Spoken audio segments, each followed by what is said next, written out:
We are back with another video in the Hoop Scoop Media Top 100 Countdown, and at the number 55 team in the country, we have the LSU Tigers. What's up, college basketball fans? I'm Hoop Scoop Media co-founder Austin Getchy, and welcome to the Hoop Scoop Media Top 100 College Basketball Teams Countdown. In this series, we'll be counting down our top 100 teams for next season and releasing a video every day until the college basketball season begins. If you enjoy this content, please subscribe to our YouTube channel and give our social medias a follow. Simple things like that help more college basketball fans like you enjoy our content. With that being said, enjoy the rest of the video and 99 other videos in this series. It's the second year in Baton Rouge for Matt McMahon, and year one was not the best. He got off to a strong start, starting the season out 12-1.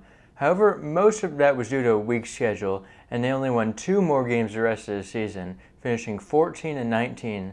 McMahon is still proving to win at Murray State, winning 2 tournament games over his time. Despite the poor year one, there's still lots to be excited about at LSU, as McMahon has put together a very successful offseason to try and get him back into tournament contention. McMahon lost some players this offseason, although with how last year ended, it wasn't the worst thing. One loss that McMahon will be missing is KJ Williams, who followed him from Murray State and was on the SEC All-Conference team and was far and away the best player on LSU. Adam Miller, somewhat of an offensive liability, transferred to Arizona State. Cam Hayes transferred to East Carolina, and Juice Hill transferred to Loyola Marymount, among some other less impactful losses. McMahon really got to work in the portal this offseason. One player he got isn't new to LSU, and Tulane transferred Jalen Cook, who played his freshman season with the Tigers. This past season with the Green Wave, he was a high-level scorer and passer. He averaged 19.9 points per game on some decent 3-level scoring. He also managed to be a high-level passer with an assist rate of 30%. Going back to LSU, he will be the featured option. With him in the backcourt, LSU got the commitment of WCC All-Conference guard Carlos Stewart from Santa Clara. Stewart had a breakout season and really expanded his three-point shooting range, shooting 42% in the season. Having him next to Cook will give the Tigers dynamic scoring backcourt. LSU also got Nevada big man Will Baker, an all-conference player in the Mountain West. Baker is an efficient scorer, being very efficient from inside and the free throw line. He also has some abilities to stretch the floor. He's returned to the high major level after starting his career at Texas. They also got in-conference transfer Jordan Wright from Vanderbilt. He was inconsistent last season, but still averaged double-digit points, and is a versatile offensive option with his skill and size. Kentucky transfer Damian Collins also committed to LSU. He's yet to accomplish anything in his college career so far, so a change of scenery is probably the best for the ultra-athletic former 5-star.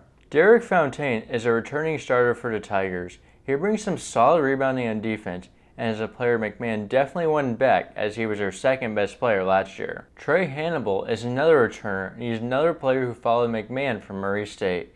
He was a solid player last year, being a solid rebounder and passer.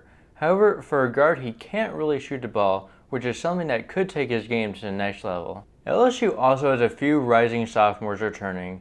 One is Tyrell Ward, a highly ranked recruit who hardly played to start the season, but really played down the stretch, and should translate that into a strong sophomore season. Jalen Reed also comes back, who saw some solid minutes and struggled on offense, but showed defensive potential and also could see a jump. McMahon's last transfer addition was big man Hunter Dean from George Washington. Dean is a very solid backup center to Baker. He's an efficient player who is a strong rebounder and defender. Mwani Wilkinson is another impact player returning, who was hurt for most of the season due to a shoulder injury. He's a low-usage player but is a good three-point shooter. LSU also has 2 incoming freshmen in the team this year.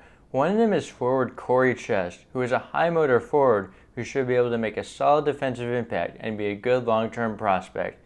They also added Mike Williams, who is an impactful two-way guard who is skilled in offense and should be a good college piece. Overall, I like the direction that LSU is heading. After a very disappointing year last year, I like the fit of this team, and there should be a big improvement.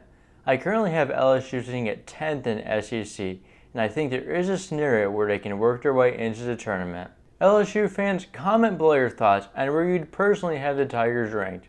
We will be back tomorrow for the number 54 team in the country. Subscribe and turn on post notifications so you don't miss it.